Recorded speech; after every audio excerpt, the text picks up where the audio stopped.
வணக்கம் மக்களே, welcome to my YouTube channel. So மகாநதியில் பார்த்தீங்கன்னா ஒரு ப்ரோமோ வந்திருக்கு. ஸோ 6th to 10th வரை என்ன நடக்க போகுது அப்படின்னு சொல்லிட்டு. ஸோ காவேரியோட அம்மா வந்துட்டாங்க பிரின்ஸ்பலை பார்க்குறதுக்கு. ஸோ ஆல்ரெடி சொல்லியிருந்தாங்க, எதுனாலும் சொல்ல நான் வந்து பிரின்ஸ்பலை பார்த்துக்கிறேன், எப்படியா இருப்பாங்க பிரின்ஸ்பல் அப்படின்னா சொல்லிட்டு. ஸோ வந்து பேசிக்கிட்டு இருக்காங்க.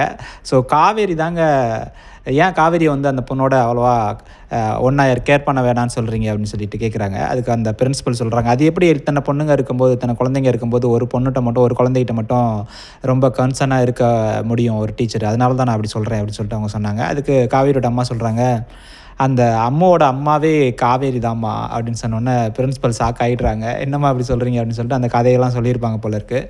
ஸோ இதுக்கு வந்து பிரின்ஸிபல் தெரிஞ்சதுக்கப்புறம் அவங்க வந்து இப்போ காவேரியை கூப்பிட்டுட்டு, நீங்கள் வந்து அந்த பொண்ணை வந்து அந்த பொண்ணு மேலே ரொம்ப கன்சர்னாக இருக்கிறது வந்து எந்த தப்பும் இல்லை, அந்த பொண்ணு ரொம்ப லோன்லியாக ஃபீல் பண்ணாமல் நீங்கள் பார்த்துக்கோங்க காவேரி அப்படின்னு சொன்னோன்னே காவேரி வந்து ஒரே ஷாக் ஆகிட்டாங்க, என்ன இந்த மேமா எப்படி சொல்லுது அப்படின்னு சொல்லிட்டு.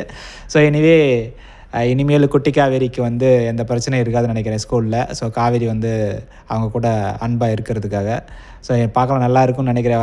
வர எபிசோடெலாம் நல்லா இருக்கும்னு நினைக்கிறேன். ஸோ உங்களுக்கு பிடிச்சிருந்தா அவங்களுடைய கருத்தை கமெண்ட் பண்ணுங்க, நானும் தெரிஞ்சுக்கிறேன். தேங்க்யூ.